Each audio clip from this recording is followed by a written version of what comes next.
Shalom, Labachoyim, Shal Yasher Allah. Shalom, Labachoyim, Shal Yasher Allah. Shalom, Labachoyim, Shal Yasher Allah. All right, first and foremost, I want to give all praises unto Yahweh Ba'ashem Yahushua. Double honors to the elders and apostles of Great Millstone who do indeed rule well.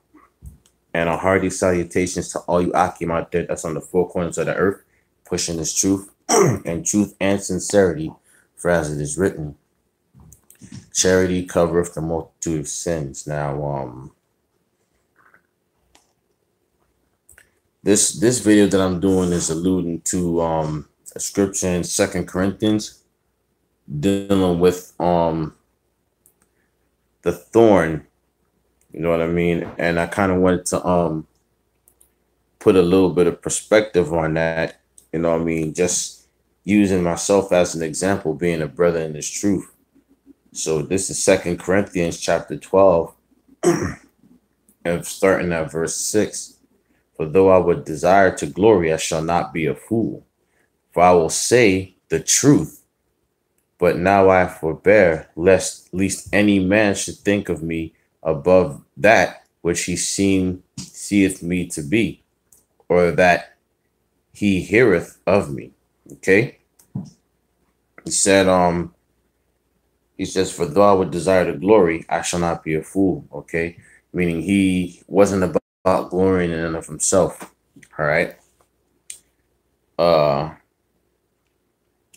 Because as you already know, the Lord doesn't like a proud guy. One of the core things that the Lord hates, you can find that in the Apocrypha. Scriptures tell you that the Lord hates a poor man that is proud. Okay. For I will say the truth, but now I forbear, lest any man should think of me above that which he seeth me to be, or that he heareth of me. Because, you know, even me, like, for a perfect example, like that's the attitude I have every day. I mean, I personally, I'm just a brother. I'm just a servant. I'm out here to push the word, same as everybody else. Yeah, I'm doing it for a penny. I'm doing it to, I'm basically doing it to make my calling to election sure. But at the end of the day, it's all in humility, for humility's sake, to push humility among other virtues. You know what I'm saying? Verse 7. And lest I should be exalted above measure, through the abundance of the revelations, there was given to me a thorn in the flesh, the messenger of Satan, to buffet me, lest I should be exalted above measure. Okay. Which also, that's another example of what the elder apostle Gabar said in one of his videos, dealing with how the Lord utilizes both good and evil. Okay.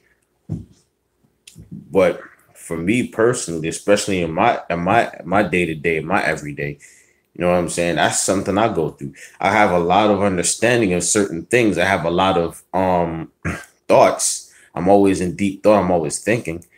But at the end of the day, it ends up becoming a bit of a burden, because it's like when all you ever do is think, you know what I'm saying? It stifles that level of action. Like there's a lot of second guessing. You know what I'm saying?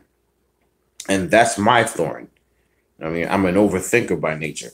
I have a lot of thought process. I have a lot of understanding, and I have a lot of knowledge in certain things. But when it comes to worldly matters, especially, like I fall short in many different areas.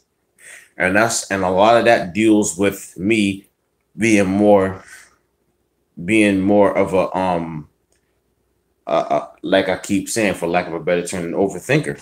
Okay, you're overthinking this, Amataza. You know what I'm saying? So that's my thorn. I'm an overthinker. Okay, every brother has their thorn. Every brother has their thorn. No matter who you are in this truth, you have your thorn. Okay, but don't get it twisted. Like Paul said, it was to buffet him.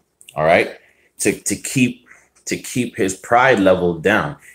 You know what I'm saying? So that's basically what I wanted to push more than anything, to not be, you know what I mean, don't not to get discouraged, not to feel as if you're less than a person, you're less than, you know what I mean, a man, because you're being buffeted in the flesh. You know what I mean? That's something that we all supposed to go through, is being in this truth. We're supposed to be buffeted in this flesh, or else we wouldn't be able to appreciate the wisdom, knowledge, and understanding that we have.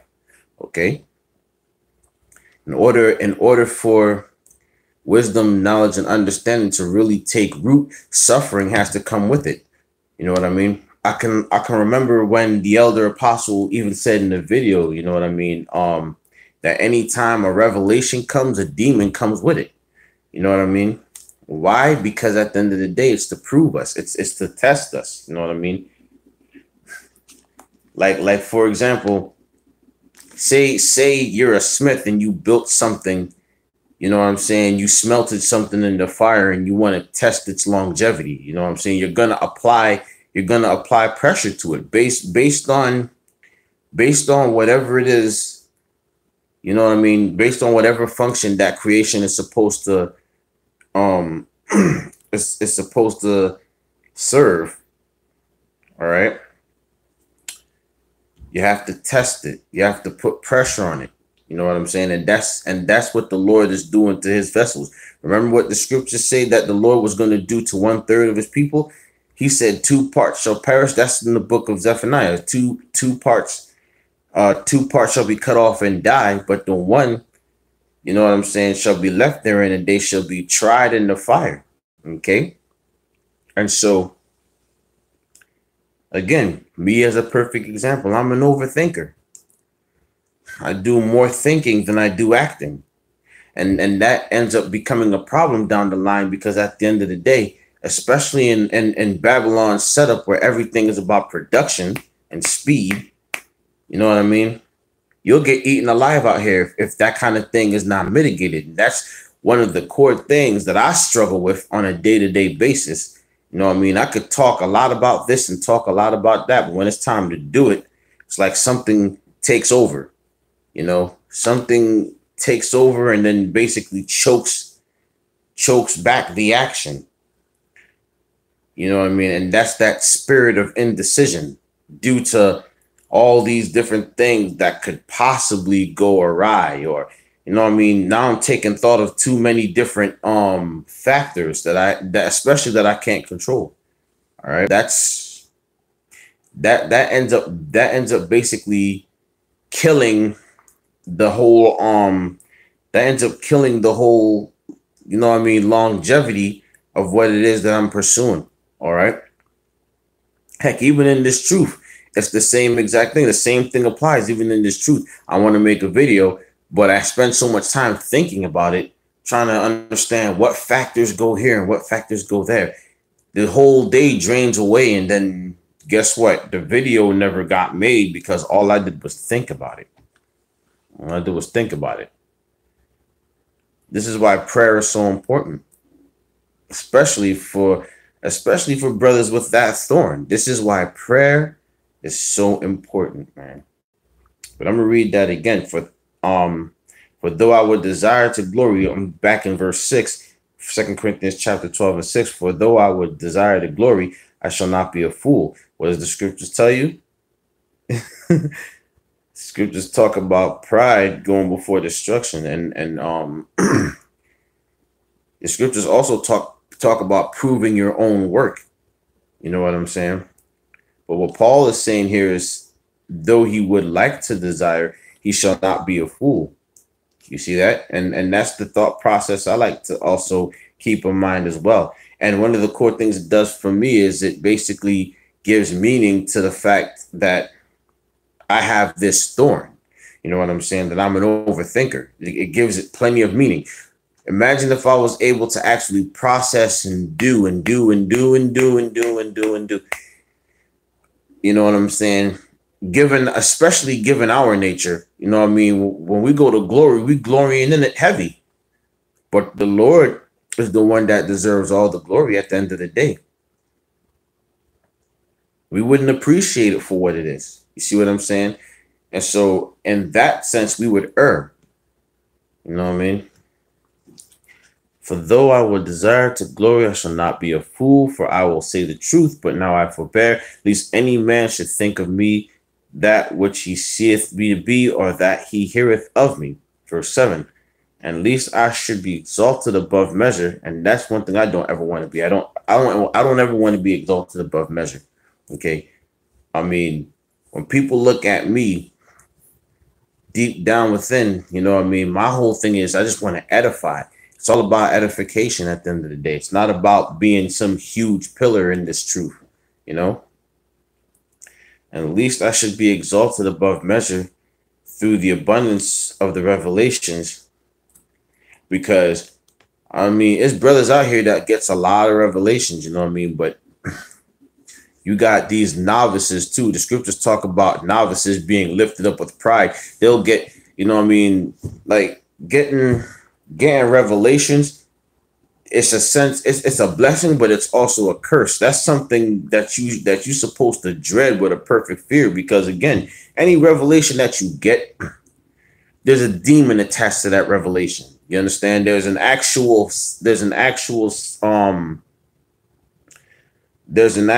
test that is going to be set. You know what I mean? And you have to pass that test. All right.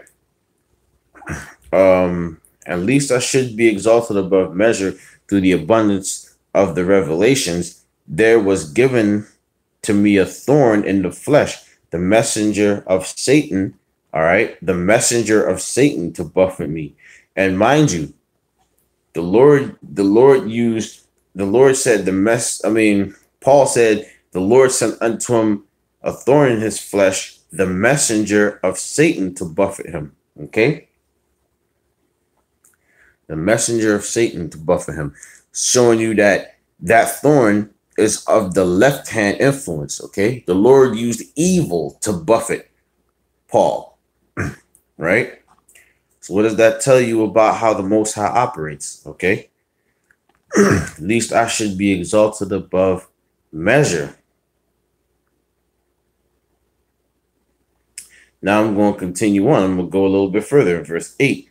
For this thing I besought the Lord thrice, 3 times, that it might depart from me. And he's like, yeah, and I kind of feel the same exact way. Like, I really wish I didn't have this thorn. Like, you know what I mean? I really want to be able to do more and to be better at what I am, so I can actually, you know what I'm saying, be a stronger member for this cause. You know what I mean? That's because at the end of the day, that's what it's about. It's about pushing the word to the elect. It's about the cause.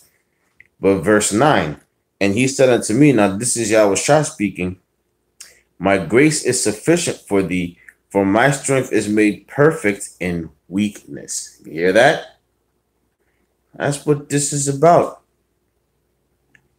Most gladly, therefore, will I rather glory in my infirmities, that the power of Hamashiach may rest upon me. So there it goes. There you go right there. You see? Glory. He said, most gladly, therefore, will I rather, and this is Paul speaking. He said, most gladly, therefore, will I rather glory in my infirmities, that the power of Hamashiach may rest upon me. Meaning to be humble. He said to glory in his infirmities, to glory in his thorn. All right.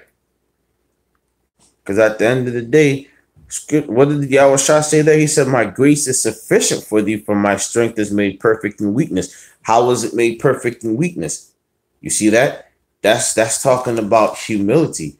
All right. That's talking about that perfect balance. All right. You got, you know what I mean? The Lord does not like a proud person. And so unto his elect, he's going to buffet them. Okay. That gives you a bit of a clue as to who the elect are going to be in this earth. They're going to be sufferers. They're going to have a thorn in their flesh. And that thorn, whether it be a mental thorn or a physical thorn, you know what I'm saying, is legitimately there to keep that balance. You see what I'm saying? So that's just a little something, you know what I mean, the spirit put on me to push. And I wanted to, like, you know what I mean, Lord willing, I edify somebody with this video. All right, to whoever comes across it. So I mean, the point is simple. You know what I mean? The point is very simple. You know what I mean? No matter how many times you fall, man, you gotta get back up. No matter how much you think you may not be worthy, you gotta keep on trying. You know what I'm saying? Um, no matter how many mistakes you make, you can't let those mistakes hold you down. The scriptures say, "Don't let thy sins wear you down," or those that don't let thy sins weigh you down. Roughly paraphrasing. You know what I'm saying?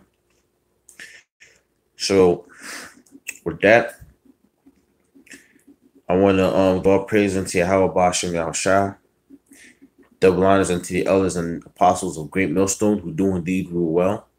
And again, hearty shalom to all you Akim out there that's pushing this truth in sincerity and in charity. For as it is written, charity covereth the multitude of sins. Shalom, labachorim, shayash Allah. And Barakatah Yahweh, Barakatah Yahweh Shai. Barakatah Yahweh, Bahashem Yahweh Shai, Bahashem Rakha Kadash. And until next time, I say Shalom, Labachorim, Shayash Allah, Shalom. Glory in thine infirmities. Humility is the key to success in this truth. All right. Shalom.